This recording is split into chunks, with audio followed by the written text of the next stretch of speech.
जानिए क्या अलग अलग पहचान है ऋषि, महर्षि, साधु और संत की।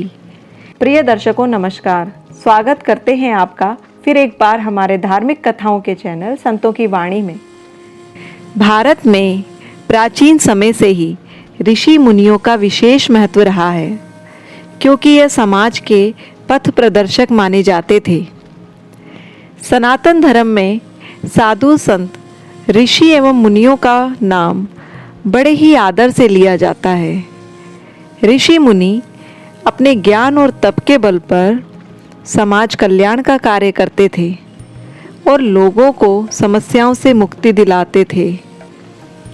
आज भी तीर्थ स्थल, जंगल, वन और पहाड़ों में कई साधु संत देखने को मिल जाते हैं, लेकिन वर्तमान समय में अधिक जानकारी न होने के कारण इन सभी को एक दूसरे का पर्याय मान लिया गया है और ज़्यादातर लोग इनका अर्थ एक ही समझते हैं। लेकिन क्या आपको पता है कि महर्षि, ऋषि, मुनि, साधु और संत यह सब अलग अलग होते हैं। इन उपाधियों के पीछे कई विशेष बातों का ध्यान रखा जाता है। आइए आज हम आपको बताते हैं कि महर्षि, ऋषि, मुनि, साधु और संत में क्या अंतर है और उनके बारे में क्या मान्यताएं हैं। हिंदू धर्म में साधु संत, गुरु शिष्य, महात्मा इत्यादि की परंपरा लंबे समय से चली आ रही है। प्राचीन काल से ही चली आ रही इस परंपरा ने समाज के कल्याण के लिए मार्गदर्शन किया है। भारत में कई महान साधु संतों का जन्म हुआ, जिन्होंने विभिन्न प्रकार के धार्मिक ग्रंथ और कृतियों की रचना कर मनुष्य को सद्मार्ग दिखाया।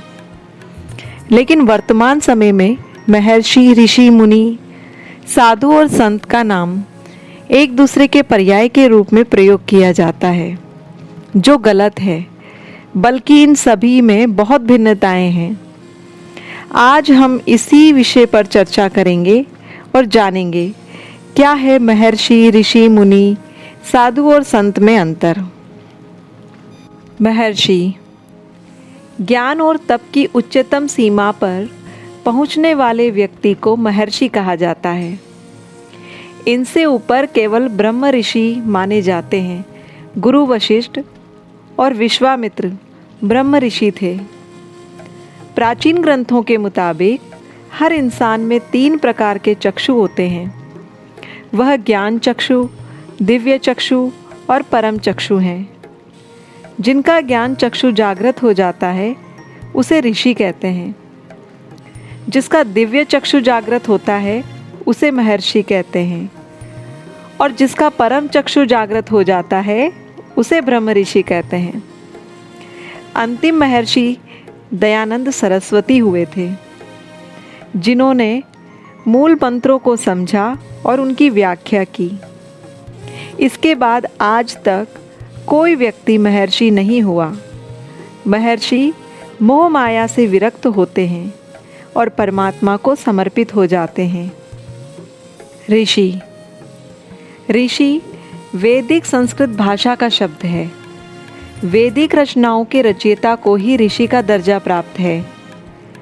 ऋषि को सैकड़ों सालों के तप या ध्यान के कारण सीखने और समझने के उच्च स्तर पर माना जाता है। वैदिक काल में सभी ऋषि गृहस्थ आश्रम में आते थे।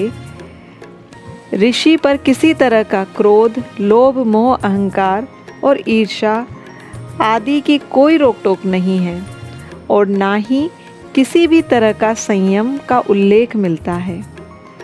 ऋषि अपने योग के माध्यम से परमात्मा को प्राप्त हो जाते थे और अपने सभी शिष्यों को आत्मज्ञान की प्राप्ति करवाते थे। वे भौतिक पदार्थ के साथ साथ उसके पीछे छिपी ऊर्जा को भी देखने में सक्षम थे। हमारे पुराणों में सप्त ऋषि का उल्लेख मिलता है, जो केतु, पुलह, पुलस्त्य, अत्रि, अंगिरा, वशिष्ठ, तथा भृगु है। मुनि। मुनि शब्द का अर्थ होता है मौन अर्थात शांति। यानी जो मुनि होते हैं वह बहुत कम बोलते हैं। मुनि मौन रहने की शपथ लेते हैं और वेदों और ग्रंथों का ज्ञान प्राप्त करते हैं। जो ऋषि साधना प्राप्त करते थे और मौन रहते थे उनको मुनि का दर्जा प्राप्त था। कुछ ऐसे ऋषियों को मुनि का दर्जा प्राप्त था जो ईश्वर का जप करते थे और नारायण का ध्यान करते थे, जैसे कि नारद मुनि। मुनि शास्त्रों की रचना करते हैं और समाज के कल्याण के लिए रास्ता दिखाते हैं। मौन साधना के साथ साथ जो व्यक्ति एक बार भोजन करता हो और 28 गुणों से युक्त हो वह व्यक्ति ही मुनि कहलाता था। साधु। साधना करने वाले व्यक्ति को साधु कहा जाता है, जो अधिक समय तक साधना में लीन रहते हैं। साधु होने के लिए विद्वान होने की या वेदों का ज्ञान प्राप्त करने की जरूरत नहीं है, क्योंकि साधना कोई भी कर सकता है। प्राचीन समय में कई व्यक्ति समाज से हटकर या समाज में रहकर किसी विषय की साधना करते थे और उससे विशिष्ट ज्ञान प्राप्त करते थे। कई बार अच्छे और बुरे व्यक्ति में फ़र्क करने के लिए भी साधु शब्द का प्रयोग किया जाता है। इसका कारण यह है कि साधना से व्यक्ति सीधा, सरल और सकारात्मक सोच रखने वाला हो जाता है। साथ ही वह लोगों की मदद करने के लिए हमेशा आगे रहता है।